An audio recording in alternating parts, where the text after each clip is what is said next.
ہے جیسے کل ہی کی بات ہو اور مجھے سب کچھ اسی طرح یاد ہو جیسے میں نے لکھا ہے، لیکن حقیقت یہ نہیں ہے۔ 17 سال پہلے کی باتیں یاد تو رہ سکتی ہیں، لیکن اس ترتیب سے نہیں جس طرح میں نے لکھا ہے۔ اس کے لیے مجھے اپنی یادداشت پر خاصا زور ڈالنا پڑا ہے، اور مجھے یقین ہے کہ میں نے کوئی غلطی نہیں کی ہے، لیکن ان باتوں کی ترتیب کچھ اور ہی ہوگی جو میں نے اور بینا نے کی تھی۔ رات کا اندھیرا پھیل چکا تھا جب میں نے بینا کو غیاث صاحب کے گھر کے سامنے کار سے اتارا تھا، اور اس وقت میں ڈرتا بھی رہا کہ کوئی بینا کو میری کار سے اترتے ہوئے دیکھ نہ لے اور یہ بات میرے والد صاحب کے کانوں تک نہ پہنچ جائے۔ گھر جا کے میں نے اپنے والد کو ان صاحب کی حالت کے بارے میں بتایا جن کی مزاج پرسی کے لیے مجھے بھیجا گیا تھا۔ رات کے کھانے کے بعد میں اپنے کمرے میں جا کے لیٹ گیا اور بینا کے بارے میں سوچ لینے لگا۔ بینا خوبصورت تھی، لیکن اس سے پہلے بھی میں خوبصورت لڑکیوں سے ملتا رہا تھا۔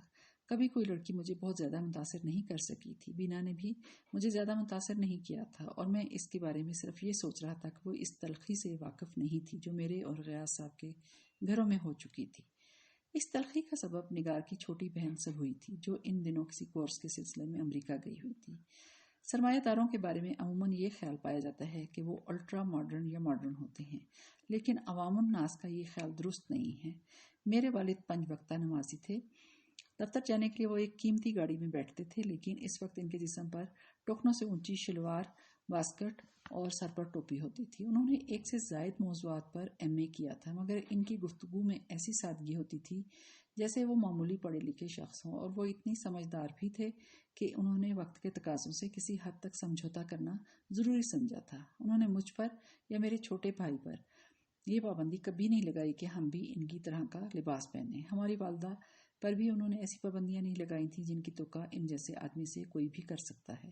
اسی طرح انہوں نے ہمیں نئے زمانے کے فیشن اپنانے کی اجازت تو دے دی تھی، لیکن نئے زمانے کی عریانیت کو ہمارے لیے شجرہ ممنوع قرار دیا تھا۔ انہوں نے ہماری تربیت اس طرح کی تھی کہ ہم شراب تو کجا سگریٹ تک نہیں پیتے تھے۔ ہم دونوں بھائیوں کو سمجھایا تو کرتے تھے کہ ہمیں نماز کا عادی بننا چاہیے، لیکن اس سلسلے میں دباؤ کبھی نہیں ڈالا تھا۔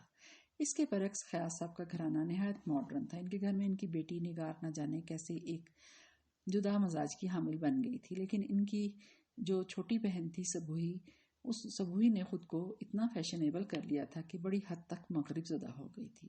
اس علاقے میں رہنے والے بہت سے لوگ جو تھے اور ان کی بیٹیاں انتہائی فیشنیبل تھیں اور وہ عریانیت کی طرف مائل تھیں۔ ایک صبح والد صاحب فجر کی نماز پڑھ کر گھر آ رہے تھے تو سبوئی سڑک پر جاگنگ کر رہی تھی۔ اس نے گھٹنوں سے کچھ نیچی اور پنڈلیوں سے چپکی ہوئی پتلون پہن رکھی تھی۔ نہایت کشادہ گلے کی بنیان کے نیچے بھی اس نے کچھ پہننا ضروری نہیں سمجھا تھا، اور جب ایک موڑ پر اچانک وہ والد صاحب کے سامنے آ گئی تو والد صاحب کے منہ سے بے سختہ لا حول ولا قوت نکل گیا تھا۔ سبوئی اس پر بری طرح بھڑک گئی تھی۔ اگر والد صاحب بھی اس سے کچھ کہتے تو بات زیادہ بڑھ جاتی، اس لیے والد صاحب خاموشی کے ساتھ گھر آ گئے، لیکن اس طرح بھی بات ختم نہ ہو سکی۔ سبوئی نے اپنے گھر جا کر اپنے والد غیاث صاحب سے غالباً بات کا پتنگڑ بنا دیا۔ غیاث صاحب نے کسی طرح ہمارے گھر کا ٹیلی فون نمبر معلوم کر کے والد صاحب کو فون کیا۔ ان کا موقف یہ تھا کہ وہ اور ان کے گھر والے جدید معاشرے کے فرد ہیں اور کسی کو یہ حق نہیں کہ وہ ان کی زندگی کے طور طریقے پر کوئی بھی بات کرے یا کوئی فتویٰ دے۔ جواب میں والد صاحب کے منہ سے یہ نکل گیا کہ جدید معاشرے کا تقاضا یہ ہرگز نہیں ہے کہ لوگ ننگے ہو کر ناچنے لگے۔ اس جواب کی وجہ سے خاصی تکرار ہو گئی۔ غیاث صاحب نے میرے والد کے مذہبی خیالات کی وجہ سے انہیں ڈھونگی تک کہہ ڈالا۔ قرضے کا اس تکرار کے بعد دونوں گھروں کے تعلقات کشیدہ ہو گئے۔ میری والدہ نے ان کے گھر جانا اور غیاث صاحب کی بیگم نے ہمارے گھر آنا چھوڑ دیا۔ سبوئی تو پہلے بھی ہمارے یہاں نہیں آتی تھی، کیونکہ اس کے خیال کے مطابق ہم بہت دقیانوسی لوگ تھے۔ البتہ نگار کبھی کبھی آ جاتی تھی۔ اس واقعے کے بعد اس کا آنا بھی بند ہو گیا۔ والد صاحب فجر کی نماز پڑھنے مسجد جاتے تو واپسی پر ایسا راستہ اختیار کرتے تھے کہ جاگنگ کرتی ہوئی سبوئی سے ان کا سامنا نہ ہو سکے۔ تعلقات کی اسی کشیدگی کے باعث نگار کی شادی پر آس پاس کے سبھی گھرانوں کو مدعو کیا گیا، لیکن ہمارے گھر کو دعوت نہیں دی گئی، جو اگر دی بھی جاتی تو والد صاحب اسے قبول نہ کرتے۔ میں اپنے والد صاحب کے مزاج سے اچھی طرح واقف ہوں۔ اپنے مذہب کے سلسلے میں وہ بہت حساس ہیں۔ یہ بات ان کے دل میں کانٹے کی طرح پیوست تھی کہ غیاث صاحب نے انہیں ڈھونگی قرار دیا تھا۔ آس پاس رہنے والے دوسرے لوگوں کا میل جول ہم سے بھی تھا اور غیاث صاحب کے گھر سے بھی تھا، اس لیے ہمارے گھر کی باتیں غیاث صاحب کے یہاں اور ان کے گھر کی باتیں ہمارے گھر تک پہنچ جایا کرتی تھیں۔ اسی لیے مجھے معلوم تھا کہ سبھوئی 1 سال سے امریکہ گئی ہوئی تھی، اور اسی لیے بینا کو نگار سے میرے بارے میں یہ معلومات حاصل ہوئی تھی کہ میں نے یونیورسٹی میں ٹاپ کیا تھا اور میری تصویروں کی ایک نمائش ہو چکی تھی جسے خاصا سراہا گیا تھا۔ نگار نے بس دونوں گھروں کی کشیدگی کے بارے میں بینا کو کچھ نہیں بتایا تھا، ورنہ شاید وہ میری کار میں بیٹھنے سے گریز کرتی اور میری تصاویر دیکھنے کی خواہش کا اظہار نہ کرتی۔ تصویریں دیکھنے کے لیے وہ دوسرے دن میرے دفتر بھی پہنچ گئی۔ میں نے اسے خوش آمدید کہا، اس کی خاطر مدارت کی اور اس نے دفتر میں لگی ہوئی میری پینٹنگز دیکھ کر ان کی بہت تعریف کی۔ اس کے تبصرے سے مجھے اندازہ ہوا کہ وہ پینٹنگ کے بہت سے پہلوؤں کو خوب اچھی طرح سمجھتی ہے۔ کیا آپ کو بھی پینٹنگ کا شوق ہے؟ میں نے اس سے پوچھا۔ عملی طور پر تو نہیں، وہ مسکرا کر بولی، لیکن میرے پاس اچھی پینٹنگز کا خاصا کلیکشن ہے اور اس موضوع پر میں نے کئی کتابیں بھی پڑھی ہیں۔ وہ میرے دفتر میں 1 گھنٹے تک رکی، کچھ کام کا حرج تو ہوا، لیکن اس کی باتوں نے مجھے اکتاہٹ کا شکار نہیں ہونے دیا۔ اس کی باتوں نے مجھے چونکا بھی دیا۔ پہلے دن اس نے اس طرح کی باتیں نہیں کی تھی۔ اس نے مجھے بتایا تھا کہ وہ اس سال گریجویشن کرنے والی تھی، لیکن اس کی باتوں سے صاف ظاہر ہو گیا تھا کہ وہ مختلف قسم کی کتابوں کے مطالعے کی بہت شوقین تھی۔ نصاب سے ہٹ کر اس نے بہت کچھ پڑھا تھا۔ اس کے مطالعے کے موضوعات میں نفسیات اور تاریخ اس کے بہت پسندیدہ موضوع تھے۔ وہ ایک ایسی لڑکی تھی جسے کسی بھی قسم کی علمی گفتگو میں لوگ نظر انداز نہیں کر سکتے تھے۔ اس وقت تک میں نے اپنی شادی کے بارے میں کچھ زیادہ نہیں سوچا تھا، لیکن کبھی اس طرح تھوڑا بہت دھیان گیا تھا تو میں نے اپنی شریک زندگی کے لیے جس قسم کی لڑکی کی خواہش محسوس کی تھی، بینا بڑی حد تک ویسی ہی لڑکی تھی۔ چلتے وقت اس نے مسکرا کر کہا، آپ کا اتنا وقت برباد کرنے کے لیے میں معذرت خواہ ہوں۔ جواباً میں بھی مسکرایا۔ اگر آپ کبھی کبھی میرا اتنا وقت یا اس سے زیادہ وقت برباد کرنے کی زحمت کر لیا کریں گی تو مجھے خوشی ہوگی۔ وہ ہنس پڑی۔ اگر یوں ہے تو پھر یوں ہی صحیح۔ ایک بات آپ نے مجھے ابھی تک نہیں بتائی غیاث صاحب سے، آپ کے گھریلو نوعیت کے تعلقات کب سے ہیں؟ جب میں پیدا ہوئی تھی تو وہ میرے پڑوس میں رہتے تھے، پھر جب میں 8 سال کی تھی تو وہ لوگ یہاں آ گئے تھے۔ یہ 1970 کی بات ہے۔ 1970 میں یہ لوگ کہاں رہتے تھے؟ غالباً آپ پوچھنا چاہتے ہیں کہ میں کہاں رہتی تھی؟ وہ مسکرائی۔ میں ہنس پڑا۔ آپ نے بالکل ٹھیک سمجھا، میں بنگلہ دیش میں رہتی ہوں، ڈھاکہ میں۔ کیا؟ میں چونک پڑا۔ کیوں؟ اس نے غور سے میری طرف دیکھا۔ میرے ذہن میں شاید یہ خیال تھا کہ آپ پاکستانی ہی کہ کسی اور شہر سے آئی ہوں گی، آپ بنگالی تو معلوم ہی نہیں ہوتی۔ میں بنگالی ہوں بھی نہیں۔ میرے والد نے اپنے کاروبار کی نوعیت کے پیش نظر ڈھاکہ میں سکونت اختیار کی تھی۔ لیکن یہ تو خاصا لمبا مسئلہ ہو گیا۔ آپ دونوں کے گھرانوں کا تعلق پاسپورٹ کی زنجیر میں جکڑ چکا ہے۔ اس زنجیر کے باوجود ہم لوگ سال بھر میں ایک بار ضرور ملتے ہیں۔ میری مراد اپنی ذات اور نگار آپا سے ہے۔ کسی سال میں یہاں آتی ہوں تو کسی سال وہ وہاں آتی ہیں۔ ہمارے گھر والے بھی 2, 2.5 یا 3 سال میں ایک دوسرے سے مل لیتے ہیں۔ نگار آپا کی شادی پر میرے سب گھر والے آئے تھے۔ آپ کتنے دن کے لیے آئی ہیں؟ ابھی میں 1.5 مہینے اور رکوں گی، بینا نے کہا، پھر چونک کر مسکراتے ہوئے بولی، کھڑے کھڑے بھی میں نے آپ کا تھوڑا سا وقت اور برباد کر دیا۔ میں اس سلسلے میں پہلے ہی اپنی خوشی کا اظہار کر چکا ہوں، لیکن آپ کی خوشی کا مجھے یہ فائدہ تو نہیں اٹھانا چاہیے تھا نا، اسی وقت سے آپ کا زیادہ سے زیادہ وقت برباد کرنے کی مہم شروع کر دوں۔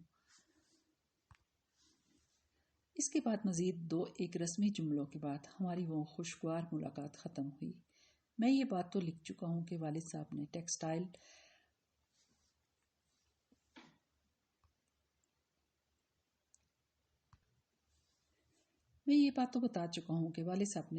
مل کی خاصی ذمہ داریاں مجھے سونپ رکھی تھی، لیکن یہ میں نے نہیں بتایا کہ وہ دفتر میں بھی ہفتے میں 2-1 دن ہی آتے تھے، اور اس دن بھی نہیں آئے تھے، اسی لیے مجھے یہ اندیشہ نہیں ہوا کہ وہ غیاث صاحب کی ایک مہمان لڑکی سے میری اس طرح ملاقات کے بارے میں کوئی استفسار کرتے۔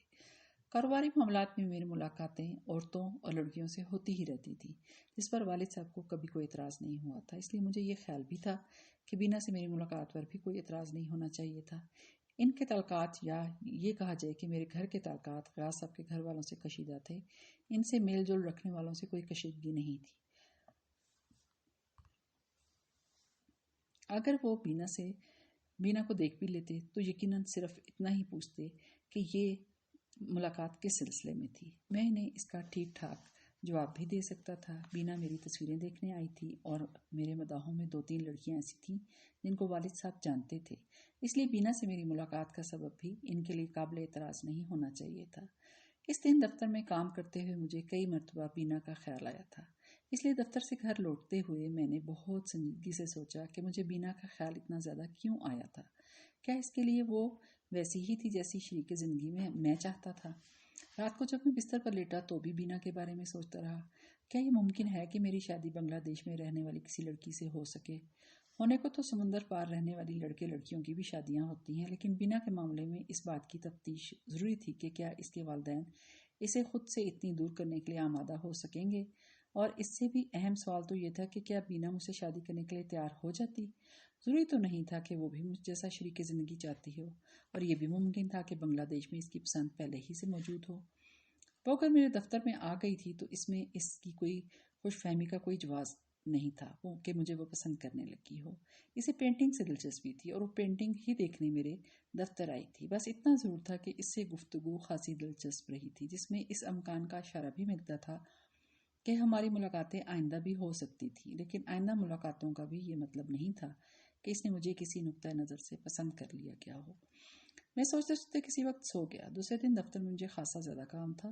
میں 8 بجے تک مصروف رہا۔ اس دوران میں ٹیلی فون بھی آتے رہے۔ عجیب بات یہ ہوئی کہ جب بھی گھنٹی بجتی تھی مجھے بینا کا خیال ضرور آتا تھا۔ شاید اسی کا فون ہو، لیکن اس کا فون نہیں آیا۔ ایسی کوئی بات تھی بھی نہیں کہ اس کا فون آتا۔ جب میں واپس گھر پہنچا تو والد صاحب نے مجھے نصیحت کی کہ اتنی دیر تک کام کرنا صحت کے لیے بہتر نہیں ہوتا۔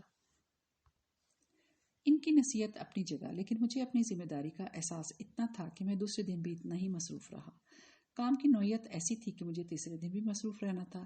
اس دن بھی یہی ہوا کہ جب ٹیلی فون کی گھنٹی بجتی تھی تو مجھے بینا کا خیال ضرور آتا تھا۔ اس دن بھی گھر لوٹنے پر مجھے والد صاحب کی نصیحتوں کا سامنا کرنا پڑا، لیکن میں نے انہیں کام کی اہمیت کا احساس دلا کر خاموش کر دیا۔ رات کو میں بستر پر لیٹنے کے بعد سوچنے لگا کہ مجھے 2 دن سے بینا کا خیال اتنی شدت سے کیوں آ رہا ہے۔ میں زیادہ نہیں سوچ سکا، تھکن اتنی تھی کہ جلدی نیند آ گئی۔ اگلا دن دفتر میں میری مصروفیت کا آخری دن تھا۔ ٹیلی فون کی گھنٹی مجھے اس دن بھی بینا کی یاد دلاتی رہی۔ اس دن کا خیال آنے سے میرے کام کا بھی حرج ہوا۔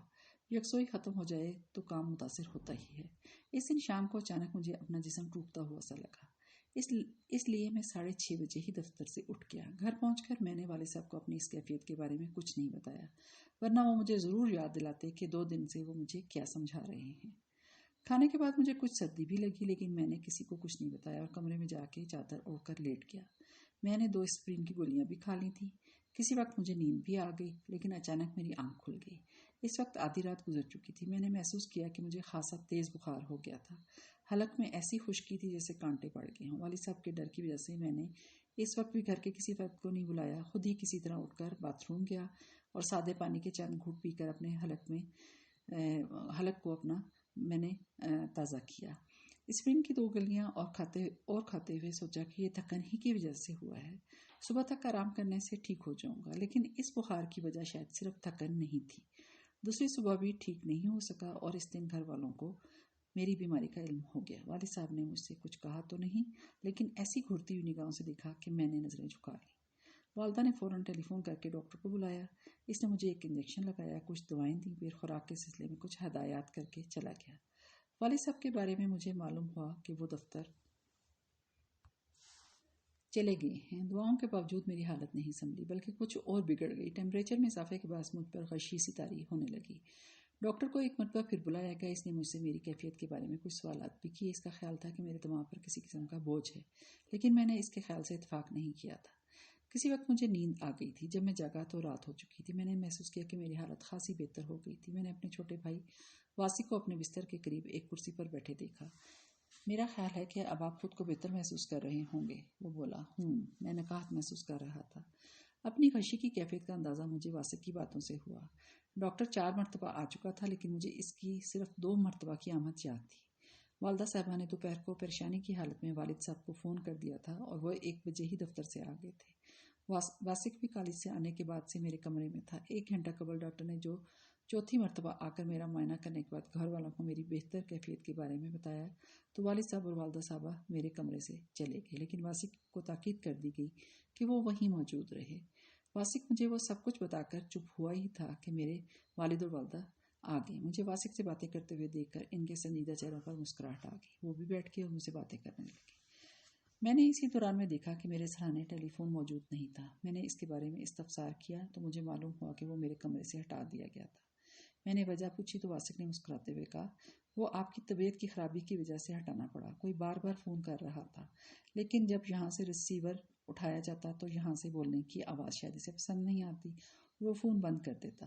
امی نے مجھ سے کہا کہ جب تک آپ کی طبیعت ٹھیک نہیں ہو جاتی ٹیلی فون سے یہاں سے ہٹا دیا جائے. آخر وہ کون ہو سکتا ہے بھائی جسے صرف آپ ہی کی آواز سننے کی خواہش تھی؟ واسق کا لہجہ شرارت آمیز تھا. اسی وقت والد صاحب کھڑے ہو گئے اور بولے مجھے ایک صاحب سے ملنے جانا تھا لیکن تمہاری طبیعت کی خرابی کی وجہ سے میں نے ارادہ ملتوی کر دیا تھا. اب تمہاری طبیعت ٹھیک ہو گئی ہے تو میں ان سے ملاقات کر ہی آؤں. وہ کمرے سے چلے گئے. اب تو ابو بھی یہاں سے چلے گئے ہیں. واسق نے شرارت آمیز لہجے میں پھر مجھ سے کہا اب تو بتا دیجیے کہ وہ فون کرنے والا کون تھا. میں کیا بتا سکتا ہوں بھائی. میں ہنسا. دیکھو بیٹے میری والدہ بولی اگر وہ کوئی لڑکی ہے تو مجھے یقین ہے کہ وہ ہر اعتبار سے بہت اچھی ہوگی. تمہارا انتخاب معمولی نہیں ہو سکتا. ایسی کوئی بات نہیں ہے امی. میں نے سنجیدگی سے کہا اگر کبھی ایسی بات ہوگی تو میں سب سے پہلے آپ ہی کو بتاؤں گا. واسق نے یہ موضوع آگے بڑھانا چاہا لیکن میں نے اسے سختی سے چپ کرا دیا.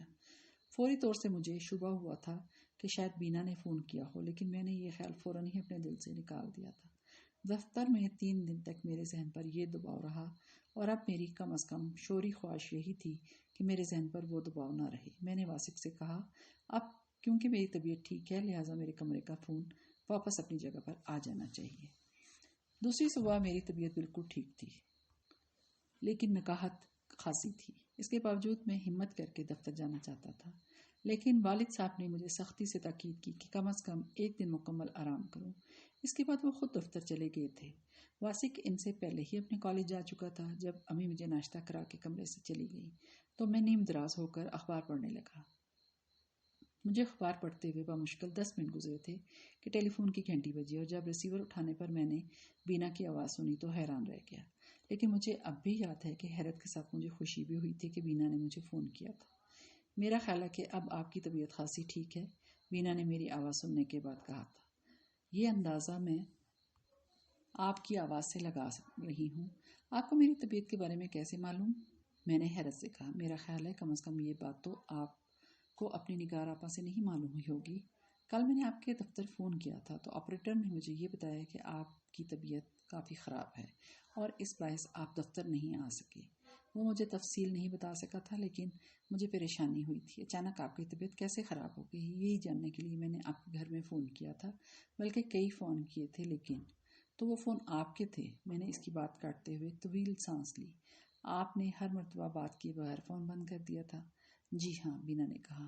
میں نے سوچا تھا شاید یہ مناسب نہ ہو، آپ کے گھر والوں کو میرے بارے میں کچھ علم ہو. کیوں؟ آپ نے اسے کیوں نامناسب سمجھا تھا دانش صاحب؟ بینا نے گمبھیر لہجے میں کہا. جس دن میں آپ کے دفتر آئی تھی اس دن تک تو مجھے کچھ باتوں کا علم نہیں تھا لیکن شام کو جب میں نے نگار آپا کو بتایا کہ میں آپ کی بنائی ہوئی تصویریں دیکھنے کے لیے آپ کے دفتر گئی تھی تو وہ بہت سنجیدہ ہو گئیں. انہوں نے مجھے ماضی کی کچھ باتیں بتائیں اور یہ بھی کہا کہ آپ سے میرے میل جول کو شاید انکل پسند نہ کریں. انکل سے میری مراد نگار آپا کے ڈیڈی سے ہے. میں سمجھ گیا. اسی لیے میں نے سوچا تھا کہ شاید آپ کے گھر والے بھی آپ کے لیے میرے ٹیلی فون کو پسند نہ کریں. آپ نے دفتر میں تو 3 دن تک فون نہیں کیا. نگار آپا کی باتوں نے مجھے خاصا الجھن میں ڈال دیا تھا. 3 دن تک اسی الجھن کا شکار رہی لیکن پھر وہ کچھ کہتے کہتے رک گئی. لیکن پھر میں نے بےتابی سے کہا. بینا نے اس کے بعد بھی کچھ رک کر جواب دیا. میں جب بھی کراچی آئی ہوں دانش صاحب نگار آپا کے ساتھ میرا وقت بہت اچھا گزرا لیکن اس مرتبہ مجھے تھوڑی سی بوریت ہوئی. دراصل میں اس پہلو سے نہیں سوچ سکی تھی کہ اب ان کی شادی ہو چکی ہے. اب انہیں اپنا خاصا وقت اپنے شوہر کو بھی دینا ہوگا. ان کی اب ایک چھوٹی سی بچی بھی ہے اور وہ اس کی طرف سے بھی غافل نہیں رہ سکتی. میں ان اوقات میں تنہائی کا شکار ہو جاتی ہوں. اسی بوریت سے بچنے کے لیے میں نے لانگ ڈرائیو پر نکلنا شروع کیا تھا. دراصل یہاں میرا کوئی دوست نہیں ہے. اتفاقاً آپ مجھے سر راہ مل گئے. اس دن تو میں نے آپ کے بارے میں یہ نہیں سوچا تھا کہ آپ کو دوست بنایا جا سکتا ہے لیکن جب میں آپ کے دفتر سے لوٹی تو میں نے آپ کے بارے میں خاصا سوچا. آپ کے دلچسپ انداز گفتگو کی وجہ سے مجھے خیال آیا تھا کہ آپ میرے لیے ایک اچھے دوست ثابت ہو سکتے ہیں. لیکن پھر نگار آپا سے بات ہوئی تو میں خاصی الجھن میں پڑ گئی. کل مجھے نہ جانے کیا ہوا کہ میں آپ کو فون کر ہی بیٹھی. کم از کم اس وقت میرے دل میں صرف اتنا تھا کہ رسمی سلام دعا کر لینے میں کوئی حرج نہیں ہے. لیکن جب آپ کی بیماری کے بارے میں پتہ چلا تو میں نے اسے اپنا اخلاقی فرض سمجھا کہ میں آپ کی مزاج پرسی کروں. اخلاقاً فون کیا ہے آپ نے؟ کیا اخلاقاً فون کرنا بری بات ہے؟ میرا یہ مطلب نہیں تھا، میں نے جلدی سے کہا۔ دراصل خیر چھوڑیے، اگر اس وقت بھی میں فون نہ اٹھاتا تو آپ کیا کرتی؟ کوئی بات کیے بغیر بند کر دیتی، بینا نے جواب دیا، لیکن مجھے یقین تھا کہ آج آپ کی طبیعت بہتر ہے اور آپ خود ہی فون اٹھائیں گے۔ اس یقین کی وجہ میں گھر کی چھت سے دیکھ چکی ہوں کہ آپ کے بھائی اپنے کالج اور آپ کے والد غالباً دفتر جا چکے ہیں۔ ان کے اس اطمینان کا سبب آپ کی طبیعت کی بہتری ہی ہو سکتی ہے۔ کل تو آپ کے والد دوپہر کو ہی آگے تھے، ڈاکٹر بھی آپ کو دیکھنے 4 مرتبہ آیا تھا۔ اس وقت میرے ذہن میں یہ خیال چکرایا کہ بینا نے محض اخلاقاً فون نہیں کیا تھا، وہ میری بیماری کی وجہ سے خاصی بے چین ہو گئی تھی۔ اسے علم تھا کہ گزشتہ روز میرے گھر میں افراتفری رہی تھی، جبکہ آج میرے والد اطمینان سے اپنے دفتر اور میرا بھائی کالج چلا گیا تھا۔ میں نے اپنے ان خیالات کا اظہار نہیں کیا اور ہنس کر بولا، آپ بڑا اچھا تجزیہ کر لیتی ہیں، اب آپ کی طبیعت کس حد تک بہتر ہے؟ میرا خیال ہے کل میں دفتر جا سکوں گا، شکر ہے۔ بینا کے انداز میں مسرت صاف ظاہر تھی۔ کیا کل آپ دفتر آئیں گے؟ میں نے پوچھا۔ اگر آپ کی اجازت ہو۔ میں تو پہلے ہی کہہ چکا ہوں کہ آپ میرا جتنا زیادہ وقت خراب کریں گی مجھے اتنی ہی خوشی ہوگی، میں نے مسکراتے ہوئے کہا۔ بینا دھیرے سے ہنس دی۔ میں دوپہر کے بعد آؤں گی۔ کس وقت؟ مجھے خود ہی اپنی بے چینی عجیب سی لگی۔ 2 بجے تک میں انتظار کروں گا، لیکن کیا آپ اپنی نگارہ کو بتا کر آئیں گی؟ نہیں، بینا نے جواب دیا۔ ہماری دوستی سب سے پوشیدہ ہی رہے تو بہتر ہے۔ کسی وقت بات کھل بھی سکتی ہے، دیکھا جائے گا، بینا نے جواب دیا۔ پھر جلدی سے بولی، کیا آپ کو اپنے گھر والوں کا ڈر ہے؟ قطعی نہیں، بس تو پھر آپ فکر مند نہ ہوں۔ بینا کے اس ٹیلی فون نے میرے شعور اور میرے دل و دماغ کے وہ دروازے کھول دیے جو میرے لاشعور میں یقیناً پہلے ہی کھل چکے تھے۔ آخر کیا وجہ تھی کہ دفتر میں 3 دن تک ٹیلی فون کی ہر گھنٹی پر مجھے بینا کا خیال آتا رہا تھا؟ ویسے تو میں نے بس اتنی ہی بات سوچی تھی کہ میں کسی ایسی ہی لڑکی کو اپنی بیوی بنانا پسند کرتا جو بینا جیسی ہوتی، لیکن میرے لاشعور میں خواہش بیدار ہو چکی تھی کہ میں بینا ہی کو اپنی شریک زندگی بناؤں۔ جب بینا کے فون کی وجہ سے یہ خواہش میرے لاشعور سے میرے شعور میں آئی تو اس کے ساتھ یہ مسرت انگیز خیال بھی تھا کہ بینا بھی مجھے پسند کرنے لگی تھی۔ میری بیماری کی اطلاع نے اسے پریشان کر دیا اور وہ میرے لیے جاننے کے لیے بے چین رہی۔ اس سے میری گفتگو کا سب سے اہم پہلو یہ تھا کہ اگر ہماری دوستی پوشیدہ نہ رہی تو وہ ہر قسم کی صورتحال کا مقابلہ کر لے گی۔ صرف دوستی کے لیے اس میں اتنی ہمت نہیں آ سکتی تھی۔ وہ اس معاملے میں ان لوگوں کی پرواہ نہ کرتی جن سے اس کے تعلقات کو خاندانی تعلقات کہا جا سکتا تھا۔ میں نے اس دن بینا کے بارے میں بہت سوچا۔ ہم دونوں ایک دوسرے کو پسند کرنے لگے ہیں تو ہماری راہ میں کوئی بڑی رکاوٹ نہیں آ سکتی۔ میں اپنے والدین کو سمجھا سکتا تھا کہ بینا بہرحال غیاث صاحب کے خاندان کی بیٹی نہیں تھی۔ اس کے عادات و خصائل میں بھی وہ الٹرا ماڈرن رنگ نہیں تھا جسے میرے والد پسند نہیں کرتے تھے، لیکن اس ساری سوچ کے باوجود میں نے یہ ضروری سمجھا کہ بینا سے واضح بات کیے بغیر میں اپنے گھر والوں سے اس سلسلے میں کوئی بات نہیں کروں گا۔ دوسرے دن بینا بالکل صحیح وقت پر میرے دفتر پہنچ گئی اور اس کے بعد ہماری ملاقاتوں میں تسلسل آ گیا۔ زیادہ ملاقاتیں دفتری اوقات کے بعد ہوئیں۔ کئی مرتبہ ہم لانگ ڈرائیو پر نکلے، 1-2 مرتبہ ساحل سمندر کی طرف بھی رخ کیا، کبھی کسی ریسٹورینٹ میں بھی بیٹھے۔ بینا کے وسیع مطالعے کی وجہ سے ہم دنیا جہان کے ہر موضوع پر بات کیا کرتے تھے۔ وقت گزرنے کے ساتھ میرا یہ یقین پختہ ہوتا چلا گیا کہ بینا کے لیے میرے دل میں جو جذبات تھے وہی میرے لیے بینا کے دل میں بھی تھے، مگر اس کے باوجود اس کا اظہار نہ تو میں کر سکا نہ بینا نے کیا، اور 1 مہینے سے زیادہ گزر گیا۔ بینا مجھے بتا چکی تھی کہ اسے 1.5 ماہ بعد واپس بنگلہ دیش جانا تھا، اس لیے میری بے چینی بڑھنے لگی۔ اس کی واپسی سے پہلے ہم دونوں کو کم از کم اپنے طور پر سب کچھ طے کر لینا تھا، لیکن یہ اسی صورت میں ممکن تھا کہ ہم دونوں ایک دوسرے پر اپنے جذبات اشکار کر دیتے، اور اس کا کوئی موقع ہی نہیں آ رہا تھا۔ کسی وقت میں جان بوجھ کر محبت کے فلسفے پر بات چھیڑتا تھا تو وہ اتنی خوبصورتی سے بات بدل دیتی تھی کہ مجھے چند منٹ بعد موضوع بدل جانے کا احساس ہوتا تھا، اور پھر مجھے اس انداز پر جھنجھلاہٹ سی ہوتی تھی۔ پھر جب کئی مرتبہ ایسا ہو گیا کہ مجھے سوچنا پڑا، کہیں میں غلط فہمی کا شکار تو نہیں ہو رہا ہوں۔ لیکن بینا کبھی کبھی مجھے جن نگاہوں سے دیکھا کرتی تھی، ان نگاہوں میں مجھے اپنے اس سوال کی نفی نظر آتی تھی۔ بینا کی واپسی میں جب 6 دن رہ گئے تو میں شاید اسے تیسری مرتبہ ساحل سمندر پر لے گیا اور بیٹھنے کے لیے ایسی جگہ منتخب کی جہاں ہماری آوازیں کسی اور کے کانوں تک نہ پہنچ سکیں۔ بینا میرے ساتھ ہوتی تھی تو اس کے ہونٹوں پر ہر وقت مسکراہٹ رہا کرتی تھی، لیکن اس وقت وہ مسکراہٹ یکایک غائب ہو گئی جب میں نے اس سے کہا کہ آج وہ محبت کے جذبے کے بارے میں اپنے خیالات کا اظہار کرتے ہوئے موضوع بدلنے کی کوشش ہرگز نہیں کرے گی۔ بات سے بات نکلتی ہے تو موضوع بدل ہی جاتا ہے۔ دانش، اس کی سنجیدگی کی وجہ غالباً یہ تھی کہ اس نے میرے تیور بھانپ لیے تھے۔ میں نے کہا، آج اس بات سے کوئی ایسی بات نہیں نکالنا کہ موضوع بدل جائے۔ کیا یہ ضروری ہے کہ اسی موضوع پر مستقل بات کی جائے؟ وہ بولی، ہاں۔ میں نے کہا، اور پھر یکا یک جذبات کے دھارے میں بہتا چلا گیا۔ دیکھو بینا، میں قسم کھا سکتا ہوں کہ اب تم میرے جذبات سے بے خبر نہیں ہو، اور مجھے بھی تمہارے جذبات کا بھرپور احساس ہو چکا ہے۔ لہٰذا اب جب کہ تمہارے جانے میں چند دن رہ گئے ہیں، ہمیں کھل کر بات کر لینا چاہیے۔ یہ جملہ بظاہر بڑا سستا سا لگتا ہے، لیکن وقت کی کمی کے باعث اب مجھے اتنی ہی صاف بات کرنا چاہیے کہ میں تمہارے بغیر زندہ نہیں رہ سکتا، اور مجھے یقین ہے کہ تم بھی مجھے اتنی شدت سے چاہتی ہو۔ بینا کے چہرے کا رنگ متغیر ہو گیا، اس کی نظریں جھک گئیں۔ جواب دو بینا، میں نے زور دے کر کہا۔ آج تمہیں بولنا ہی ہوگا دانش، اس کے ہونٹ لرزنے لگے۔ کیا یہ نہیں ہو سکتا کہ ہم دونوں زندگی بھر ایک دوسرے کے اچھے دوست رہیں؟ ہو سکتا ہے، میں نے فوراً کہا، لیکن اگر ہم دوست سے زیادہ کچھ بن سکتے ہیں تو صرف دوست ہی کیوں بنے رہیں؟ اس لیے کہ اس سے زیادہ کچھ نہیں ہو سکتا۔ بینا کا جواب اتنا صاف تھا کہ میں چند لمحے کے لیے اس کا منہ تکتا رہ گیا۔ چند لمحے بعد میں نے بھرائی ہوئی آواز میں کہا، تو کیا میرا یہ اندازہ غلط ہے کہ میرے بارے میں تمہارے جذبات کیا ہیں؟ پلیز دانش، بینا نے آبدیدہ ہو کر میری طرف دیکھا، یہ بات یہیں ختم کر دو۔ مجھ پر دباؤ نہ ڈالو کہ میں کچھ بولوں۔ آج تو تمہیں بولنا ہی ہوگا بینا۔ اگر تم محسوس کر رہی ہو کہ ہمارے بیچ میں کوئی بڑی رکاوٹ ہے تو مجھے اس کے بارے میں بتاؤ۔ اس رکاوٹ کو دور کرنے کے لیے میں کچھ بھی کر سکتا ہوں۔ میرے سامنے کوئی دوسرا راستہ ہے ہی نہیں۔ میں اپنی بات پھر دہراؤں گا کہ میں تمہارے بغیر زندہ نہیں رہ سکتا۔ میرا جواب تمہیں تلخ معلوم ہوگا دانش، لیکن حقیقت یہی ہے کہ کوئی بھی کسی کے لیے نہیں مرتا، بس زندگی کھٹن اور بھاری ہو جاتی ہے۔ لیکن انسان کو زندہ تو رہنا پڑتا ہے، وہ اپنے لیے نہیں تو کچھ دوسروں کے لیے جینے پر مجبور ہوتا ہے۔ کوئی نہ کوئی دنیاوی شرط اسے زندہ رکھتی ہے۔ کبھی وہ بینا، میں بڑی مشکل سے خود کو چیخنے سے روک سکا۔ ہمارا آج کا موضوع زندگی کا فلسفہ نہیں بلکہ محبت ہے۔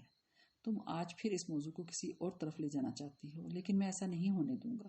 آج کی گفتگو خواہ کتنی بھی طویل ہو جائے، لیکن اس سے پہلے میں تم سے اپنی بات کا جواب لینا چاہتا ہوں۔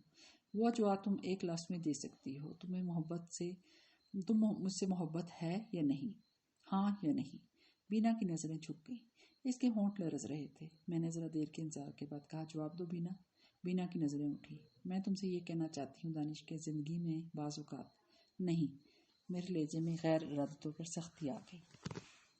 زیادہ لمبی باتیں بعد میں کر لینا، پہلے میرے اس سوال کا سیدھا سا جواب دے دو۔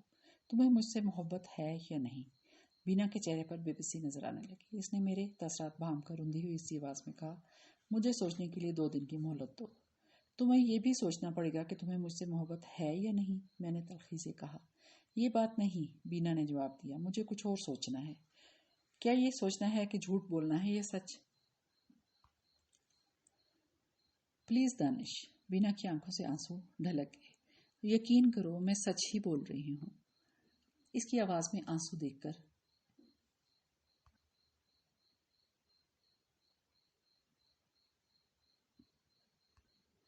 اس کی آنکھوں میں آنسو دیکھ کر میرا دل کٹنے لگا۔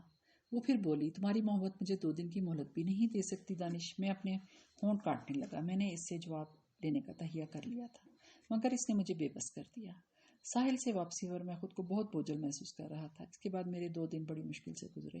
دفتر کے کسی کام میں جی نہیں لگ سکا، گھر میں رہا تو بھی اضطراب میں رہا۔ سمجھ میں نہیں آتا تھا کہ جواب دینے کے لیے بینا نے 2 دن کی مہلت کیوں لی تھی، آخر کیا سوچنا تھا اسے۔ وہ 2 دن گزر گئے تو میرا اضطراب بہت بڑھ گیا۔ بینا مجھ سے نہ ملنے آئی اور نہ اس نے ٹیلی فون پر رابطہ کیا تھا۔ مجھے اس سے اس وعدہ خلافی کی توقع بالکل نہیں تھی، لیکن پھر میں نے سوچا کہ شاید یہ وعدہ خلافی نہیں ہے۔ اس نے مجھ سے 2 دن کی مہلت لی تھی اور 2 دن اب ختم ہوئے تھے۔ جواب وہ مجھے تیسرے دن بھی تو دے سکتی ہے۔ میری یہ سوچ شاید خود کو تسلی دینے کے لیے تھی۔ رات کو میں بستر پر لیٹا تو بینا کے بارے میں سوچتا رہا۔ 11 بجے تھے جب ٹیلی فون کی گھنٹی سن کر میرا دل بڑی زور سے اچھلا۔ میں نے جھپٹ کر ریسیور اٹھایا۔ مجھے یقین تھا اس وقت مجھے بینا ہی فون کرے گی۔ میرے دماغ پر اس سوال کے تھوڑے برسنے لگے، وہ مجھے کیا جواب دے گی۔ ہیلو، ماؤتھ پیس میں بولتے ہوئے میری آواز کانپ رہی تھی۔ چند لمحے رک کر دوسری طرف بینا کی آواز آئی، دانش، اس وقت میں اپنی آواز ایک کیسٹ میں بھر رہی ہوں۔ میری یہ ریکارڈ آواز تم آج رات کو 12 بجے سے پہلے سن لو گے۔ میرے لیے اس کے سوا کوئی راستہ نہیں ہے۔ میں تمہارے سامنے بیٹھ کر تمہیں جواب نہیں دے سکتی۔ میرا جواب تمہارے لیے کیونکہ مبہم ہوگا، اس لیے تم سوالات کی بھرمار کر دو گے۔ گفتگو طویل ہوتی چلی جائے گی اور اس کا کوئی نتیجہ بھی نہیں نکلے گا۔ لہٰذا مجھے فیصلہ کرنا پڑا کہ تم میرا ریکارڈ جواب سن لو۔ میں نے نگار آپا کو سب کچھ بتا دیا ہے، وہی تمہیں ٹیلی فون کر کے یہ کیسٹ سنا دیں گی۔ وہ خود تم سے کوئی بات نہیں کریں گی۔ یہ افسوس مجھے ساری زندگی رہے گا کہ تم نے میرا دوست بنا رہنا گوارا نہیں کیا۔ مجھے چند دن بعد بنگلہ دیش جانا تھا، لیکن مجھے اپنا پروگرام تبدیل کرنا پڑا۔ میں آج ہی شام کی فلائٹ سے واپس جا رہی ہوں۔ جب تم میری یہ آواز سنو کہ اس وقت میں ڈھاکہ میں ہوں گی، میری آنکھوں میں اس وقت آنسو بھی ہوں گے، اور وہ آنسو اس وقت تک بہتے رہیں گے جب تک میری آنکھوں کے سوتے خشک نہ ہو جائیں۔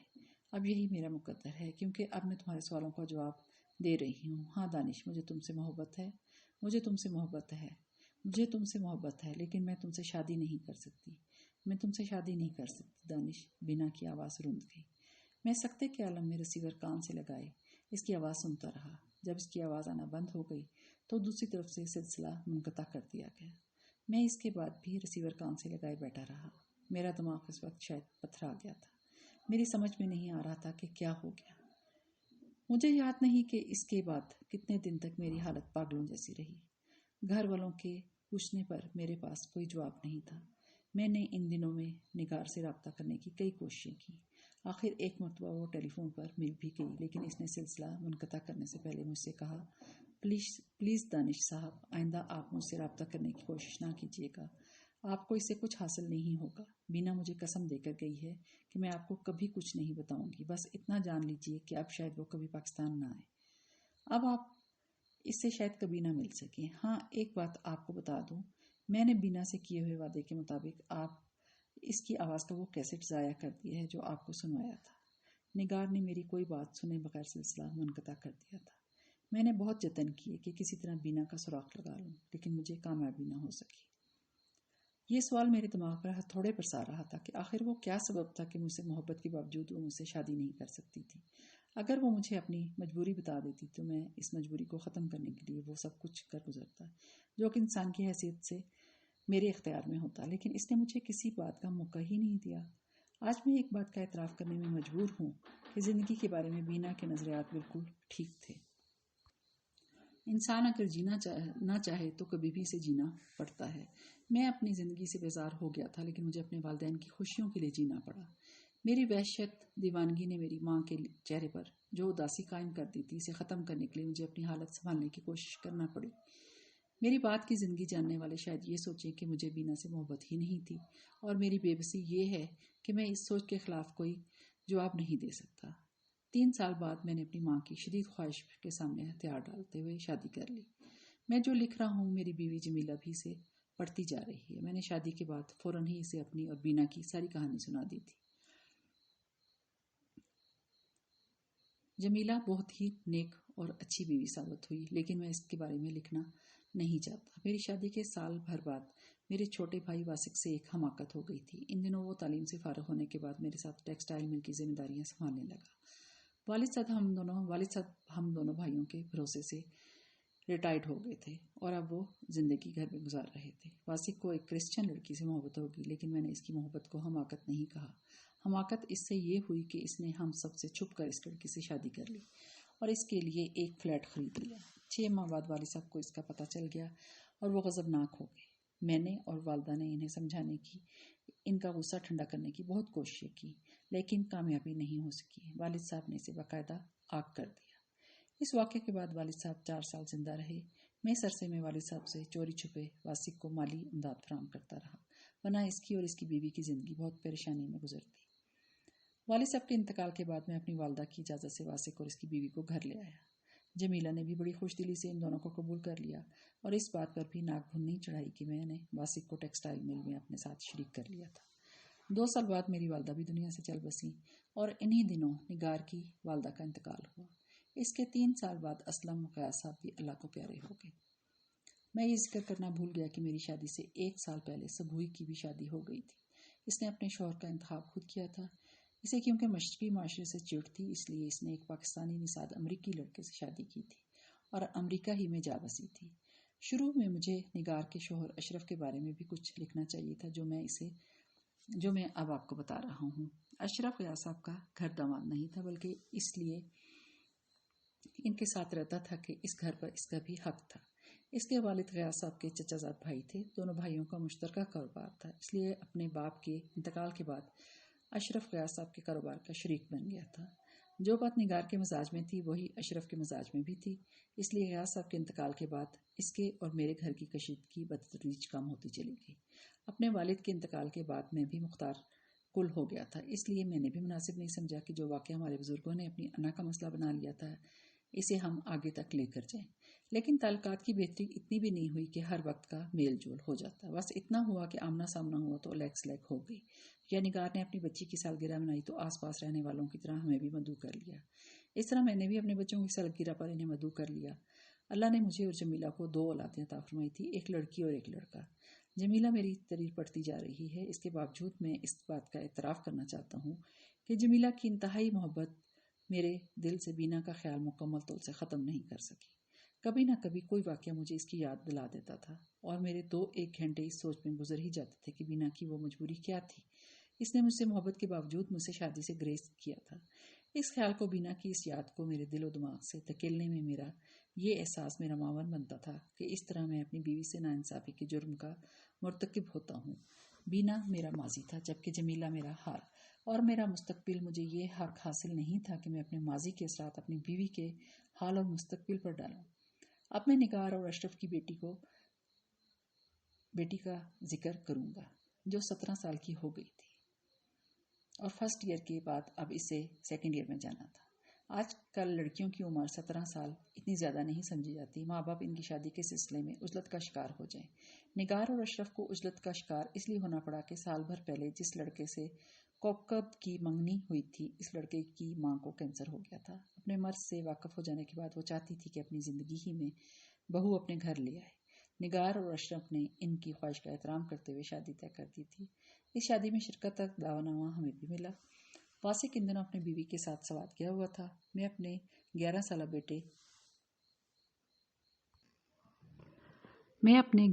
بیٹے 8 سالہ بیٹی اور جمیلہ کے ساتھ زندگی میں پہلی مرتبہ اس گھر کے وسیع و عریض لان میں پہنچا جہاں نکاح کا اہتمام کیا گیا تھا تو میری حالت کچھ عجیب سی ہو گئی۔ یادوں کا ایک سیلاب سا میرے وجود پر امڑ پڑا۔ میرے کان میں ایک شور سا گونج اٹھا، بینا بینا بینا، کائنات کا ذرہ ذرہ جیسے اس ایک ہی نام کا وٹ کر رہا ہو۔ فضا میں مجھے بینا کے حوالے سے رقص کرتے نظر آنے لگے تھے، اسی لیے جب وہ اچانک مجسم طور پر میرے سامنے آئی تو وہ بھی مجھے چند لمحوں کے لیے اپنا وہم معلوم ہوا۔ ہیلو دانش، اس نے پرجوش انداز میں مجھے مخاطب کیا اور پھر فوراً جمیلہ کی طرف متوجہ ہوگی۔ آپ غالباً مسز دانش ہیں؟ جی، جمیلہ مسکرائی۔ میں بینا ہوں، مجھے نگار آپا کی چھوٹی بہن سمجھ لیجیے۔ اس وقت مجھے احساس ہوا کہ وہ میرا وہم نہیں تھا۔ یہ احساس ہوتے ہی مجھے ایسا لگا جیسے میرا سارا جسم بے جان ہوتا چلا جا رہا ہو۔ میں نے کبھی نہیں سوچا تھا کہ 17 سال بعد وہ اچانک اس طرح میرے سامنے آئے گی۔ اس کا وجود فوری طور پر مجھے اپنا وہم معلوم ہوگا۔ جمیلہ نے بینا کو بڑی گرم جوشی کے ساتھ اپنے گلے لگایا۔ بینا بولی، میں آپ سے معذرت چاہتی ہوں، شاید آپ کو یہ اچھا نہ لگا ہو کہ میں نے آپ کے شوہر کو اتنی بے تکلفی سے مخاطب کیا تھا۔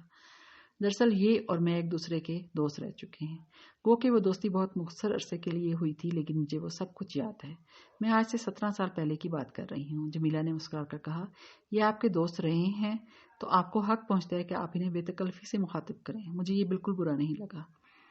اس وقت نگار ہمارے قریب آئی۔ اس نے ہماری آمد پر بہت مسرت کا اظہار کیا اور ہمیں ایک خالی میز کی طرف لے گئی۔ بینا میرے ساتھ تھی۔ ہمیں میز پر بٹھانے کے بعد نگار نے اس سے کہا، یہ میرے خاص مہمانوں میں سے ہیں بینا، ان کا خیال رکھنا، میں ذرا دوسری لوگوں کو دیکھتی ہوں۔ آپ ان کی طرف سے بے فکر ہو جائیں آپا، بینا نے مسکراتے ہوئے اس کی بات کاٹ دی۔ مجھے ان کے لیے وقف سمجھیے۔ نگار ہم سے اجازت لے کر دوسری طرف چلی گئی۔ بینا نے میرے بچوں کو پیار کیا، ان کی تعریف کی، پھر جمیلہ سے اور مجھ سے اس طرح باتیں کرنے لگی جیسے سچ مچ مجھ سے اس کا تعلق دوستی سے زیادہ کچھ نہ رہا ہو۔ تھوڑی دیر بعد جمیلہ نے اچانک کھڑے ہو کر کہا، اسٹیج بڑا خوبصورت بنایا گیا ہے، میں ذرا اسے قریب سے دیکھاؤں اور دلہن سے بھی مل لوں۔ وہ دونوں بچوں کو بھی اپنے ساتھ لے گی۔ دانش، بینا کے ہونٹوں سے مسکراہٹ غائب ہوگی۔ کیا تم نے اپنی بیوی کو میرے بارے میں سب کچھ بتا دیا ہے؟ میں نے دھیرے سے سر ہلایا۔ میں بولنے کی کوشش میں ناکام رہا، آواز میرے حلق میں اٹکنے لگی۔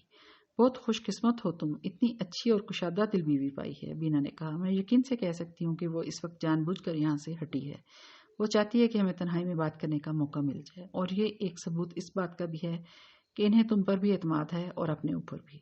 میں کچھ نہیں بولا، بینا کچھ سوچنے لگی۔ یہ قدرت کی عجیب ستم ظریفی ہے کہ محبت کرنے والے دو فرد 17 سال کے بعد دوبارہ اس وقت ملے تھے جب ان میں سے ایک کی عمر 38 سال کے لگ بھگ اور دوسرے کی عمر 43 سال ہو چکی تھی۔ یقیناً بینا بولی، مجھے اس شادی میں تو شریک ہونا ہی تھا، لیکن اس کے ساتھ میری برسوں کی دبی ہوئی یہ خواہش بھی تھی کہ ایک مرتبہ تو تمہیں اور تمہارے بیوی بچوں کو دیکھاؤں۔ میں چپ رہا۔ کیا خاموشی بیٹھے رہو گے دانش؟ بینا پھر بولی، مجھے معلوم ہے تمہیں مجھ سے بہت شکایت ہوں گی، لیکن اتنے عرصے بعد لوگ ایک دوسرے کو معاف کر دیتے ہیں۔ مجھے تم سے صرف ایک شکایت ہے۔ یک میرا گلا کھل گیا۔ ایک شکایت؟ بینا پھیکے سے انداز میں مسکرائی۔ یعنی میں نے تمہیں اپنی مجبوریاں کیوں نہیں بتائیں، ہے نا؟ اب میں تمہیں اس کا جواب دے سکتی ہوں۔ اگر اس وقت میں اپنی مجبوری بتاتی تو تم بہت کچھ کر گزرنے کی ٹھان لیتے، اور میں نہیں چاہتی تھی کہ تم وہ سب کچھ کرتے۔ اب میں تمہارا جواب نہیں سننا چاہتا۔ تمہارے مرحوم والد کے بارے میں کچھ کہنا مجھے زیب نہیں دے گا، لیکن میں نہیں چاہتی کہ اب بھی تمہاری شکایت باقی رہے۔ دراصل تمہارے والد ہماری شادی برداشت نہیں کر پاتے۔ یہ صرف مفروضہ ہے تمہارا۔ میں بولنے لگا۔ یہ مفروضہ نہیں ہے، بینا نے سنجیدگی سے کہا۔ میں یہاں کے حالات سے کبھی بے خبر نہیں رہی دانش۔ ان 17 برسوں میں نگار آپا 4 مرتبہ بنگلہ دیش آئی تھی۔ ان کے علاوہ ٹیلی فون پر بھی ان سے میرا رابطہ رہا۔ میں جانتی ہوں کہ تمہارے چھوٹے بھائی کی شادی پر کیا ہوا تھا۔ میں نے نگار آپا سے اس بارے میں سنا تھا تو کام گئی تھی۔ میری اور تمہاری شادی پر بھی ایسا ہی رد عمل ہوتا۔ میں نے تو اس سے بھی زیادہ سوچا تھا دانش۔ میں اس خیال سے لرز جاتی تھی کہ مرحوم دیش میں آ کر تمہیں گولی بھی مار سکتے تھے، اور میں اتنی بڑی قربانی نہیں دے سکتی تھی۔ واسق کے سلسلے میں جو کچھ ہوا اس کی محبت کی وجہ سے نہیں، بلکہ اس لیے ہوا کہ اس نے ایک کرسچن لڑکی سے شادی کی تھی۔ وہ اہل کتاب تو ہے، میں تو وہ بھی نہیں ہوں۔ کیا مطلب؟ میں چونکا۔ میں ہندو ہوں دانش، بینا کی آواز کانپ گئی۔ مجھے ایسے لگا جیسے کسی نے مجھے بہت بلندی سے زمین پر پٹخ دیا ہو۔ میں پلکیں جھپکائے بغیر بینا کی طرف دیکھتا رہ گیا۔ میرا نام بینا ہے، وہ کھوئے کھوئے سے انداز میں ایک طرف دیکھنے لگی۔ یہ نام مسلمانوں میں بھی ہوتا ہے۔ انکل غیاث نے اسی بات سے فائدہ اٹھاتے ہوئے حقیقت چھپا لی۔ وہ نہیں چاہتے تھے کہ ان کے آس پاس رہنے والے اس بارے میں جمع گوئیاں کریں۔ اسی وقت نگار کی بیٹی کوکب کے نکاح کا شور اٹھا اور ہماری گفتگو آگے نہیں بڑھ سکی۔ بینا مجھ سے معذرت کر کے سٹیج کی طرف چلی گئی، لیکن میں اپنی جگہ پر جیسے پتھرا کر رہ گیا تھا۔ نکاح کے تھوڑی دیر بعد میں نے دیکھا بینا میری بیوی سے باتیں کرتی مسکراتی واپس میز کی طرف آ رہی تھی۔ میز پر بیٹھنے کے بعد جمیلہ نے بینا سے کہا، کیا آپ کے شوہر اس تقریب میں نہیں آ سکے؟ میری تو شادی ہی نہیں ہو سکی، بینا نے ہنس کر جواب دیا۔ جمیلہ کا چہرہ عجیب سا ہو گیا۔ بینا نے نہیں ہو سکی کے الفاظ استعمال کیے تھے، لیکن یہ جملہ جمیلہ بھی سمجھ گئی تھی، اور میں نے بھی بینا کے خود ہی شادی نہیں کی ہوگی۔ بینا کا وہ جواب میرے منہ پر ایک تماچا تھا۔ میرے تو بڑے دعوے تھے کہ میں اس کے بغیر زندہ نہیں رہ سکوں گا، لیکن میں زندہ تھا، اور اس نے کوئی دعویٰ نہ کرنے کے باوجود شادی نہیں کی تھی، جس کا سبب سمجھنا مشکل نہیں۔ لوگ جب محبت کی دنیا میں سفر کرنے والوں کے قد و قامت کا جائزہ لیں گے تو میں انہیں بینا کے مقابلے میں بہت پست قامت نظر آؤں گا۔ اس شادی میں شرکت کے لیے پاکستان آتے ہوئے بینا کی کیفیت کیا ہوگی، اس کا اندازہ اس بات سے لگایا جا سکتا ہے کہ وہ دوسرے دن ہی واپس بنگلہ دیش چلی گئی تھی۔ جمیلہ کے اصرار پر اسے الوداع کہنے کے لیے ہم دونوں بھی اشرف اور نگار کے ساتھ ایئرپورٹ گئے تھے۔ بینا آخری لمحے تک مسکراتی رہی تھی، لیکن مجھے خوب اندازہ تھا کہ اس کی مسکراہٹ میں 17 سال کے کتنے کرب چھپے ہوئے تھے۔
جمیلہ بہت ہی نیک اور اچھی بیوی ثابت ہوئی، لیکن میں اس کے بارے میں لکھنا نہیں چاہتا۔ میری شادی کے سال بھر بعد میرے چھوٹے بھائی واسق سے ایک حماقت ہو گئی تھی۔ ان دنوں وہ تعلیم سے فارغ ہونے کے بعد میرے ساتھ ٹیکسٹائل مل کی ذمہ داریاں سنبھالنے لگا۔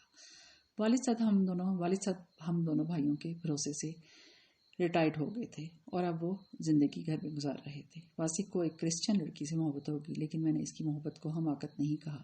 حماقت اس سے یہ ہوئی کہ اس نے ہم سب سے چھپ کر اس لڑکی سے شادی کر لی اور اس کے لیے ایک فلیٹ خرید لیا۔ 6 ماہ بعد والد صاحب کو اس کا پتہ چل گیا اور وہ غضبناک ہو گئے۔ میں نے اور والدہ نے انہیں سمجھانے کی، ان کا غصہ ٹھنڈا کرنے کی بہت کوششیں کی، لیکن کامیابی نہیں ہو سکی۔ والد صاحب نے اسے باقاعدہ آگ کر دیا۔ اس واقعے کے بعد والد صاحب 4 سال زندہ رہے۔ میں اس عرصے میں والد صاحب سے چوری چھپے واسق کو مالی امداد فراہم کرتا رہا، ورنہ اس کی اور اس کی بیوی کی زندگی بہت پریشانی میں گزرتی۔ والد صاحب کے انتقال کے بعد میں اپنی والدہ کی اجازت سے واسق اور اس کی بیوی کو گھر لے آیا۔ جمیلہ نے بھی بڑی خوش دلی سے ان دونوں کو قبول کر لیا اور اس بات پر بھی ناک بھن نہیں چڑھائی کہ میں نے واسق کو ٹیکسٹائل مل میں اپنے ساتھ شریک کر لیا تھا۔ 2 سال بعد میری والدہ بھی دنیا سے چل بسیں اور انہی دنوں نگار کی والدہ کا انتقال ہوا۔ اس کے 3 سال بعد اسلم غیاث صاحب بھی اللہ کو پیارے ہو گئے۔ میں یہ ذکر کرنا بھول گیا کہ میری شادی سے 1 سال پہلے سبوئی کی بھی شادی ہو گئی تھی۔ اس نے اپنے شوہر کا انتخاب خود کیا تھا۔ اسے کیونکہ مشرقی معاشرے سے چڑ تھی، اس لیے اس نے ایک پاکستانی نژاد امریکی لڑکے سے شادی کی تھی اور امریکہ ہی میں جا بسی تھی۔ شروع میں مجھے نگار کے شوہر اشرف کے بارے میں بھی کچھ لکھنا چاہیے تھا، جو میں اب آپ کو بتا رہا ہوں۔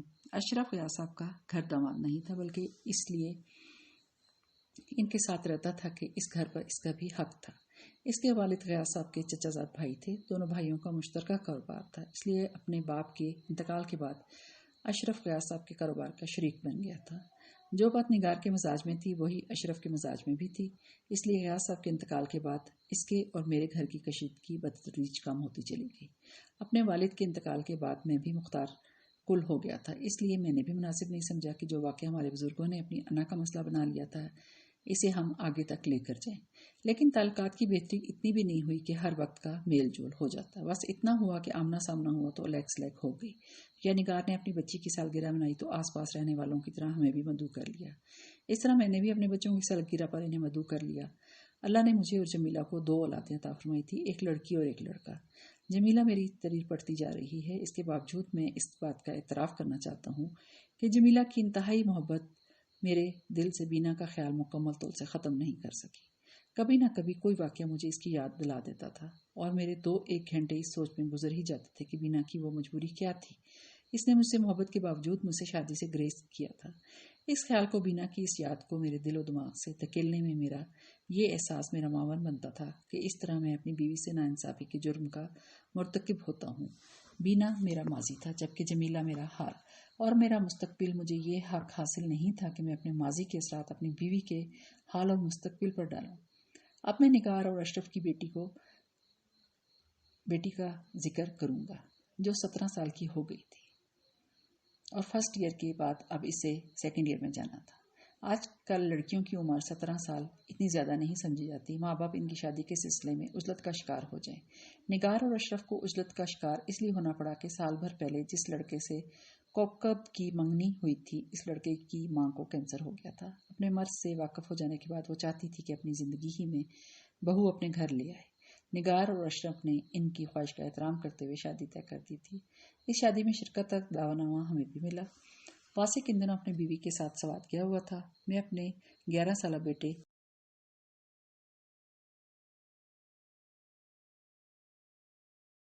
8 سالہ بیٹی اور جمیلہ کے ساتھ زندگی میں پہلی مرتبہ اس گھر کے وسیع و عریض لان میں پہنچا جہاں نکاح کا اہتمام کیا گیا تھا، تو میری حالت کچھ عجیب سی ہو گئی۔ یادوں کا ایک سیلاب سا میرے وجود پر امڑ پڑا۔ میرے کان میں ایک شور سا گونج اٹھا، بینا بینا بینا، کائنات کا ذرا ذرا جیسے اس ایک ہی نام کا وٹ کر رہا ہو۔ فضا میں مجھے بینا کے حوالے سے رقص کرتے نظر آنے لگے تھے، اسی لیے جب وہ اچانک مجسم طور پر میرے سامنے آئی تو وہ بھی مجھے چند لمحوں کے لیے اپنا وہم معلوم ہوا۔ ہیلو دانش، اس نے پرجوش انداز میں مجھے مخاطب کیا اور پھر فوراً جمیلہ کی طرف متوجہ ہوگی۔ آپ غالباً مسز دانش ہیں؟ جی، جمیلہ مسکرائی۔ میں بینا ہوں، مجھے نگار آپا کی چھوٹی بہن سمجھ لیجیے۔ اس وقت مجھے احساس ہوا کہ وہ میرا وہم نہیں تھا۔ یہ احساس ہوتے ہی مجھے ایسا لگا جیسے میرا سارا جسم بے جان ہوتا چلا جا رہا ہو۔ میں نے کبھی نہیں سوچا تھا کہ 17 سال بعد وہ اچانک اس طرح میرے سامنے آئے گی۔ اس کا وجود فوری طور پر مجھے اپنا وہم معلوم ہوگا۔ جمیلہ نے بینا کو بڑی گرم جوشی کے ساتھ اپنے گلے لگایا۔ بینا بولی، میں آپ سے معذرت چاہتی ہوں، شاید آپ کو یہ اچھا نہ لگا ہو کہ میں نے آپ کے شوہر کو اتنی بے تکلفی سے مخاطب کیا تھا۔ دراصل یہ اور میں ایک دوسرے کے دوست رہ چکے ہیں۔ گو کہ وہ دوستی بہت مختصر عرصے کے لیے ہوئی تھی، لیکن مجھے وہ سب کچھ یاد ہے۔ میں آج سے 17 سال پہلے کی بات کر رہی ہوں۔ جمیلہ نے مسکرا کر کہا، یہ آپ کے دوست رہے ہیں تو آپ کو حق پہنچتا ہے کہ آپ انہیں بے تکلفی سے مخاطب کریں۔ مجھے یہ بالکل برا نہیں لگا۔ اس وقت نگار ہمارے قریب آئی۔ اس نے ہماری آمد پر بہت مسرت کا اظہار کیا اور ہمیں ایک خالی میز کی طرف لے گئی۔ بینا میرے ساتھ تھی۔ ہمیں میز پر بٹھانے کے بعد نگار نے اس سے کہا، یہ میرے خاص مہمانوں میں سے ہیں بینا، ان کا خیال رکھنا، میں ذرا دوسری لوگوں کو دیکھتی ہوں۔ آپ ان کی طرف سے بے فکر ہو جائیں آپا۔ بینا نے مسکراتے ہوئے اس کی بات کاٹ دی، مجھے ان کے لیے وقف سمجھیے۔ نگار ہم سے اجازت لے کر دوسری طرف چلی گئی۔ بینا نے میرے بچوں کو پیار کیا، ان کی تعریف کی، پھر جمیلہ سے اور مجھ سے اس طرح باتیں کرنے لگی جیسے سچ مچ سے اس کا تعلق دوستی سے زیادہ کچھ نہ رہا ہو۔ تھوڑی دیر بعد جمیلہ نے اچانک کھڑے ہو کر کہا، اسٹیج بڑا خوبصورت بنایا گیا ہے، میں ذرا اسے قریب سے دیکھا ہوں اور دلہن سے بھی مل لوں۔ وہ دونوں بچوں کو بھی اپنے ساتھ لے گی۔ دانش، بینا کے ہونٹوں سے مسکراہٹ غائب ہوگی، کیا تم نے اپنی بیوی کو میرے بارے میں سب کچھ بتا دیا ہے؟ میں نے دھیرے سے سر ہلایا۔ میں بولنے کی کوشش میں ناکام رہا، آواز میرے حلق میں اٹکنے لگی۔ بہت خوش قسمت ہو تم، اتنی اچھی اور کشادہ دل بیوی پائی ہے، بینا نے کہا۔ میں یقین سے کہہ سکتی ہوں کہ وہ اس وقت جان بوجھ کر یہاں سے ہٹی ہے۔ وہ چاہتی ہے کہ ہمیں تنہائی میں بات کرنے کا موقع مل جائے، اور یہ ایک ثبوت اس بات کا بھی ہے کہ انہیں تم پر بھی اعتماد ہے اور اپنے اوپر بھی۔ میں کچھ نہیں بولا۔ بینا کچھ سوچنے لگی۔ یہ قدرت کی عجیب ستم ظریفی ہے کہ محبت کرنے والے دو فرد 17 سال کے بعد دوبارہ اس وقت ملے تھے جب ان میں سے ایک کی عمر 38 سال کے لگ بھگ اور دوسرے کی عمر 43 سال ہو چکی تھی۔ یقیناً، بینا بولی، مجھے اس شادی میں تو شریک ہونا ہی تھا، لیکن اس کے ساتھ میری برسوں کی دبی ہوئی یہ خواہش بھی تھی کہ ایک مرتبہ تو تمہیں اور تمہارے بیوی بچوں کو دیکھاؤں۔ میں چپ رہا۔ کیا خاموشی بیٹھے رہو گے دانش؟ بینا پھر بولی، مجھے معلوم ہے تمہیں مجھ سے بہت شکایت ہوں گی، لیکن اتنے عرصے بعد لوگ ایک دوسرے کو معاف کر دیتے ہیں۔ مجھے تم سے صرف ایک شکایت ہے۔ یک میرا گلا کھل گیا۔ ایک شکایت؟ بینا پھیکے سے انداز میں مسکرائی۔ یعنی میں نے تمہیں اپنی مجبوریاں کیوں نہیں بتائیں، ہے نا؟ اب میں تمہیں اس کا جواب دے سکتی ہوں۔ اگر اس وقت میں اپنی مجبوری بتاتی تو تم بہت کچھ کر گزرنے کی ٹھان لیتے، اور میں نہیں چاہتی تھی کہ تم وہ سب کچھ کرتے۔ اب میں تمہارا جواب نہیں سننا چاہتا۔ تمہارے مرحوم والد کے بارے میں کچھ کہنا مجھے زیب نہیں دے گا، لیکن میں نہیں چاہتی کہ اب بھی تمہاری شکایت باقی رہے۔ دراصل تمہارے والد ہماری شادی برداشت نہیں کر پاتے۔ یہ صرف مفروضہ ہے تمہارا۔ میں بولنے لگا۔ یہ مفروضہ نہیں ہے، بینا نے سنجیدگی سے کہا۔ میں یہاں کے حالات سے کبھی بے خبر نہیں رہی دانش۔ ان 17 برسوں میں نگار آپا 4 مرتبہ بنگلہ دیش آئی تھی۔ ان کے علاوہ ٹیلی فون پر بھی ان سے میرا رابطہ رہا۔ میں جانتی ہوں کہ تمہارے چھوٹے بھائی کی شادی پر کیا ہوا تھا۔ میں نے نگار آپا سے اس بارے میں سنا تھا تو کام گئی تھی۔ میری اور تمہاری شادی پر بھی ایسا ہی رد عمل ہوتا۔ میں نے تو اس سے بھی زیادہ سوچا تھا دانش۔ میں اس خیال سے لرز جاتی تھی کہ مرحوم دیش میں آ کر تمہیں گولی بھی مار سکتے تھے اور میں اتنی بڑی قربانی نہیں دے سکتی تھی۔ واسق کے سلسلے میں جو کچھ ہوا اس کی محبت کی وجہ سے نہیں، بلکہ اس لیے ہوا کہ اس نے ایک کرسچن لڑکی سے شادی کی تھی۔ وہ اہل کتاب تو ہے، میں تو وہ بھی نہیں ہوں۔ کیا مطلب؟ میں چونکا۔ میں ہندو ہوں دانش، بینا کی آواز کانپ گئی۔ مجھے ایسے لگا جیسے کسی نے مجھے بہت بلندی سے زمین پر پٹخ دیا ہو۔ میں پلکیں جھپکائے بغیر بینا کی طرف دیکھتا رہ گیا۔ میرا نام بینا ہے، وہ کھوئے کھوئے سے انداز میں ایک طرف دیکھنے لگی۔ یہ نام مسلمانوں میں بھی ہوتا ہے۔ انکل غیاث نے اسی بات سے فائدہ اٹھاتے ہوئے حقیقت چھپا لی۔ وہ نہیں چاہتے تھے کہ ان کے آس پاس رہنے والے اس بارے میں چمہ گوئیاں کریں۔ اسی وقت نگار کی بیٹی کوکب کے نکاح کا شور اٹھا اور ہماری گفتگو آگے نہیں بڑھ سکی۔ بینا مجھ سے معذرت کر کے سٹیج کی طرف چلی گئی، لیکن میں اپنی جگہ پر جیسے پتھرا کر رہ گیا تھا۔ نکاح کے تھوڑی دیر بعد میں نے دیکھا بینا میری بیوی سے باتیں کرتی مسکراتی واپس میز کی طرف آ رہی تھی۔ میز پر بیٹھنے کے بعد جمیلہ نے بینا سے کہا، کیا آپ کے شوہر اس تقریب میں نہیں آ سکے؟ میری تو شادی ہی نہیں ہو سکی، بینا نے ہنس کر جواب دیا۔ جمیلہ کا چہرہ عجیب سا ہو گیا۔ بینا نے نہیں ہو سکی کے الفاظ استعمال کیے تھے، لیکن یہ جملہ جمیلہ بھی سمجھ گئی تھی، اور میں نے بھی بینا کے خود ہی شادی نہیں کی ہوگی۔ بینا کا وہ جواب میرے منہ پر ایک تماچا تھا۔ میرے تو بڑے دعوے تھے کہ میں اس کے بغیر زندہ نہیں رہ سکوں گا، لیکن میں زندہ تھا اور اس نے کوئی دعویٰ نہ کرنے کے باوجود شادی نہیں کی تھی، جس کا سبب سمجھنا مشکل نہیں۔ لوگ جب محبت کی دنیا میں سفر کرنے والوں کے قد و قامت کا جائزہ لیں گے تو میں انہیں بینا کے مقابلے میں بہت پست قامت نظر آؤں گا۔ اس شادی میں شرکت کے لیے پاکستان آتے ہوئے بینا کی کیفیت کیا ہوگی، اس کا اندازہ اس بات سے لگایا جا سکتا ہے کہ وہ دوسرے دن ہی واپس بنگلہ دیش چلی گئی تھی۔